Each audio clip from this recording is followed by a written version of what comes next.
अस्सलाम वालेकुम everyone, welcome back to thrilling tech YouTube channel. और आज हम देखने वाले हैं अलाइनमेंट यानी कि सिम्त कि किस सिम्त में हमारे पास चीजें अलाइन होनी चाहिए। तो स्टार्ट करते हैं। सबसे पहले हमारे पास यहाँ पे ऑप्शन आ जाता है इस पैनल में हमारे पास अलाइनमेंट का। यहाँ पे हम क्लिक करेंगे तो ये हमारे पास ये आ जाता है अलाइनमेंट के सारे ऑप्शन। अगर आपके पास यहाँ पे नहीं है या इस तरह से नहीं दिख रहा है तो आपके पास इस तरह से स्मॉल ऑप्शन में होगा। यहाँ पे जस्ट आइकन्स नजर आ रहे होंगे आपको और यहाँ पे अलाइनमेंट आपके पास शो हो रही होगी। अगर यहाँ पे भी आपके पास लेट सपोज नहीं है, मैं यहाँ से इसको खत्म करती हूँ। तो अगर आपके पास यहाँ पे नहीं है तो आप यहाँ विंडो में जाकर और यहाँ से अलाइन को क्लिक कर सकते हैं। Now you have the alignment options visible. ठीक है, तो इसको हम देखते हैं कि ये किस तरह से काम करते हैं। ये बहुत ही पावरफुल जो है हमारे पास टूल्स हैं, ऑप्शंस हैं हमारे पास। तो मैं ये सीखने के लिए कुछ एक शेप ड्रॉ कर लेती हूँ। इसका स्ट्रोक हम बिल्कुल ही नन कर देते हैं एंड कलर हम इसका चेंज कर देते हैं। इसी के साथ हम 2-3 और शेप्स ले लेते हैं। ये मैंने रैंडम शेप ले ली है। कंट्रोल Z कर रही हूँ, अनडू एंड अल्ट के साथ मैं कॉपी कर रही हूँ। अल्ट क्लिक करके एंड माउस को ड्रैग कर रही हूँ एंड देन अल्ट नहीं मैंने रिलीज करना, सबसे पहले मैंने माउस रिलीज करना है, उसके बाद मैंने अल्ट रिलीज करना है। तो ये हमारे पास एक कॉपी हो जाती है। लेकिन अगर आप ड्रैग करेंगे अल्ट के साथ और अल्ट को पहले छोड़ देंगे तो ये आपकी कॉपी नहीं होगी, जस्ट ये आपकी शेप सिर्फ ड्रैग होगी। तो आपने पहले माउस रिलीज करना है, उसके बाद अल्ट रिलीज करना है। ठीक है, तो ये हमारे पास 3 ऑप्शंस यानी कि 3 हमारे पास शेप्स आ चुकी हैं। अब हम इनको देखते हैं कि किस तरह से हम इनको अलाइन कर सकते हैं। हमें अलाइन करना है ये सारी जितनी भी शेप्स हैं हमें पूरी इस साइड पे चाहिए। अगर मैं मैन्युअली अगर रखूं तो ज्यादातर हमें पता नहीं चलता है। जैसे अभी ये बहुत जूम हुआ है तो हमें फिर भी सही समझ में आता है कि ये एक बराबर में है। लेकिन अगर हमारे पास सही से अगर कोई चीज़ बिल्कुल ही इक्वल, बिल्कुल भी थोड़ी भी एरर के अलावा अगर हम करना चाहें अलाइन तो नहीं कर सकते मैन्युअली और बहुत टाइम कंज्यूमिंग हो जाता है। तो एक ही क्लिक से हम किस तरह से इसको अलाइन कर सकते हैं, तो यानी कि ये सारे एक ही जो है सिम्स में यानी कि लेफ्ट में अलाइन हो जाएं। तो मैं यहाँ पे क्लिक करूंगी, यहाँ पे है हॉरिजॉन्टल अलाइन लेफ्ट, इस पे क्लिक करूंगी तो ये सारे जो शेप्स है मेरे वो बिल्कुल लेफ्ट में अलाइन हो चुके हैं। तो सपोज इसका मैं साइज इनका चेंज कर देती हूँ, यानी कि विड्थ मैंने चेंज कर दी। नाउ अभी हम देखेंगे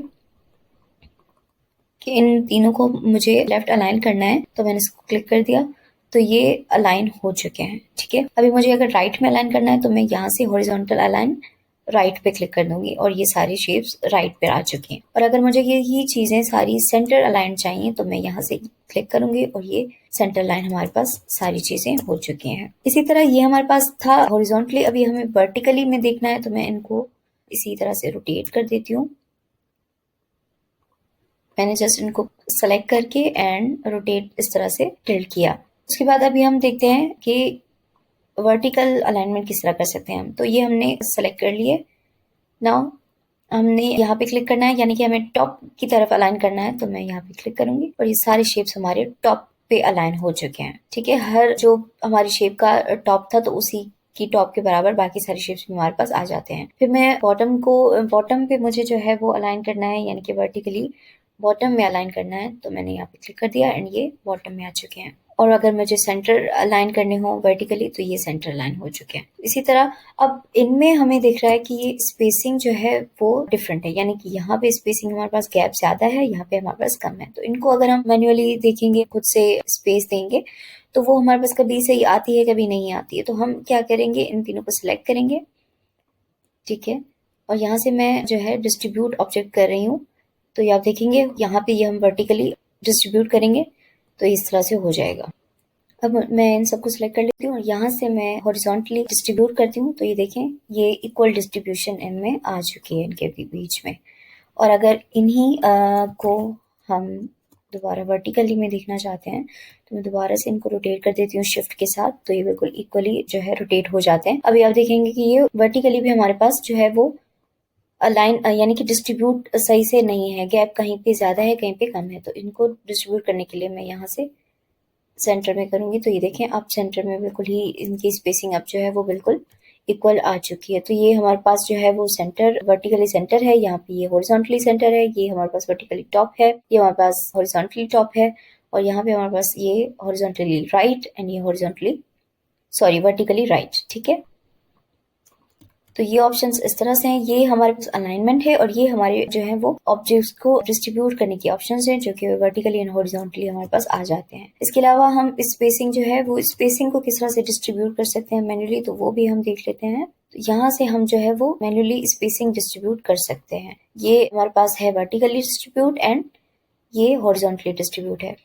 अब यहाँ पे ये जो हमारे पास ऑप्शंस है अलाइन टू के, तो उसमें हमें देखना है कि किस हिसाब से हमें अलाइन करना है। तो ये हमारा है अलाइन टू सिलेक्शन, यानी कि जो सिलेक्शन हुई हुई है उसी के अलाइन करना है, यानी कि ये सिलेक्शन हुई हुई है और मुझे इसी सिलेक्शन के हिसाब से जो है वो लेफ्ट पे चाहिए अलाइन। तो मैं कर दूंगी क्लिक और यहाँ पे ये हमारे सिलेक्शन के हिसाब से ये लेफ्ट अलाइन हो चुका है। अभी हमें इसी सिलेक्शन के हिसाब से राइट पे अलाइन करना है, तो ये यहाँ राइट पे अलाइन हो चुका है। तो इसी तरह जो है ये हमारे पास सिलेक्शन के हिसाब से हमारी अलाइनमेंट हो रही है। अब हम अगर चाह रहे हैं कि अब ये आप देख रहे हैं कि ये ऑब्जेक्ट जो है ना तीनों, इनको मैं सेलेक्ट कर रही हूँ यानी कि सेंटर में और अलाइन कर रही हूँ, तो ये तीनों की इस जो जगह है वो चेंज हो रही है। आप देखेंगे तीनों की जगह चेंज हो रही है, यानी कि तीनों अपनी जगह से हिल रहे हैं। तो मैं ये चाह रही हूँ कि ये अपनी जगह पे ही रहे, यानी कि ये वाला जो हमारा ऑब्जेक्ट है ये इसी जगह पर रहे और बाकी सारे जो ऑब्जेक्ट्स हैं वो इसी के बिल्कुल बराबर में हमारे पास अलाइन हो जाएं। तो मैं क्या करूंगी, पहले हम इस सबको सेलेक्ट कर लेंगे, उसके बाद मैं एक की ऑब्जेक्ट बना लूंगी। तो की ऑब्जेक्ट मुझे किसको बनाना है, इसको बनाना है। इस पे मैंने क्लिक कर दिया तो यहाँ पे हमारे पास ये ऑप्शन है अलाइन टू की ऑब्जेक्ट। अगर आप इसको सेलेक्ट ना भी करें, जस्ट इनको सेलेक्ट करके एंड क्लिक एक और कर दें, तो ये खुद ही जो है हमारे पास ऑप्शन सेलेक्ट हो जाता है और ये हमारे पास की ऑब्जेक्ट सेलेक्ट हो जाता है। उसकी हमें निशानी ये नजर आ रही है कि ये स्ट्रोक जो है हमारे पास थोड़ी ज्यादा वेट का हमें नजर आ रहा है, ब्लू कलर का। तो यानी ये हमारा की ऑब्जेक्ट है। अब इसी के अलाइन करना है हमें, तो मैं यहाँ पे राइट अलाइन कर रही हूँ और आप देखेंगे कि ये बिल्कुल राइट हो गए अलाइन, लेकिन इसी की ऑब्जेक्ट के हिसाब से। अभी अगर हम इसी के हिसाब से अगर हम लेफ्ट अलाइन करना चाहें तो ये लेफ्ट अलाइन हो चुके हैं। तो ये हमारे पास अलाइन टू की ऑब्जेक्ट हो गया और ये हमारे पास अलाइन टू सिलेक्शन हो गया। थर्ड ऑप्शन है हमारे पास अलाइन टू आर्टबोर्ड, वो हम देख लेते हैं। जैसे मेरे पास अगर ये सिर्फ एक ही ऑब्जेक्ट है समझ लें, अब मुझे इसको जो है बिल्कुल आर्टबोर्ड के इस आर्टबोर्ड के सेंटर में करना है अलाइन। तो मैं क्या करूंगी, अलाइन टू सिलेक्शन हमारी जो है अलाइन टू आर्टबोर्ड हुई भी है एंड नाउ मैं यहाँ से सेलेक्ट करूंगी align to centre horizontally and यहाँ पे वर्टिकली अलाइन सेंटर। तो ये आप देखेंगे कि हॉरिजॉन्टली एंड वर्टिकली दोनों हमारे पास जो है वो सेंटर में ये ऑब्जेक्ट आ चुका है। अब मैं चाह रही हूँ कि ये ऑब्जेक्ट मेरा यहाँ पे आ जाए ना, आर्टबोर्ड के बिल्कुल टॉप लेफ्ट पे। तो मैं क्या करूंगी, पहले इसको सेलेक्ट करूंगी हॉरिजॉन्टली अलाइन लेफ्ट, लेफ्ट पे आ गया। अभी हम चाह रहे हैं कि ये टॉप पे हो, तो मैं यहाँ पे वर्टिकली टॉप पे करूंगी क्लिक एंड यहाँ पे हमारे पास ये बिल्कुल अलाइन हो चुका है। आप देखेंगे कि बिल्कुल ही इसके टॉप पे अलाइन हो चुके हैं। ठीक है, तो इसी तरह से अगर हमें बॉटम पे चाहिए, बॉटम राइट पे, तो मैं क्या करूंगी, यहाँ पे बॉटम पे मैंने क्लिक कर दिया एंड राइट पे मैंने क्लिक कर दिया। तो ये हमारी अलाइनमेंट होती है और अलाइनमेंट के डिफरेंट जो है वो एस्पेक्ट रेशियोज होते हैं कि किस तरह से हमें रखना है और कहाँ पे अलाइन करना है और किस हिसाब से अलाइन करना है। तो वो सारी चीजें यहाँ पे हमें ऑप्शंस पे मिल जाती हैं।